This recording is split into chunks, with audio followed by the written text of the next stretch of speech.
కాబట్టి ఓటరు మహాశైలారా, మీరు ఆశించాల్సింది ఒకే ఒకటి, మనము మన బిడ్డలు అని ఏ విధంగా ఆలోచిస్తామో అదే విధంగా మన వార్డు కూడా అభివృద్ధి పదంలో ముందుండాలనే విషయాన్ని మీరందరూ గుర్తుంచుకోవాలి.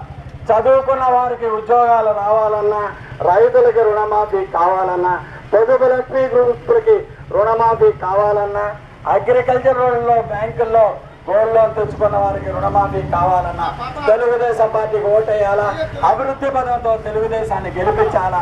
మీరందరూ మన ముక్కులిత హస్తాలతో మీ ముందుకు వచ్చిన జ్యోత్స్నా గారి గుర్తు సైకిల్ గుర్తు, పార్లమెంట్ అభ్యర్థులైన జయరామ గారి గుర్తు కమలం గుర్తు, 2 బ్యాలెట్లు ఇస్తారు, 2 ఈవీఎంలు ఉంటాయి. మొదటి ఈవీఎంలో పార్లమెంట్ అభ్యర్థైన జయరామ గారి గుర్తు కమలం ఉంటుంది, కమలం గుర్తుకు ఓటేయండి.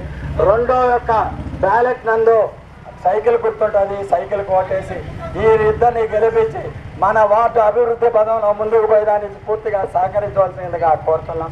నిన్న కాక మొన్న ఇక్కడ ఇప్పుడు వేసిన సిమెంట్ రోడ్డు కూడా నాన్ ప్లానింగ్ గ్రాంట్లో 3 లక్షల రూపాయలు మంజూరు చేయడం జరిగింది. ఆ నిధులు కూడా దుర్గాప్రసాదరావు గారు పురపాలక సంఘంలో పెట్టి కౌన్సిల్లో పాస్ చేయించి ఈ తట్టు ఆ తట్టు కాలువలు కట్టించడం, రోడ్లు వేయించడం జరిగింది. ఓటరు మహాశైలారా,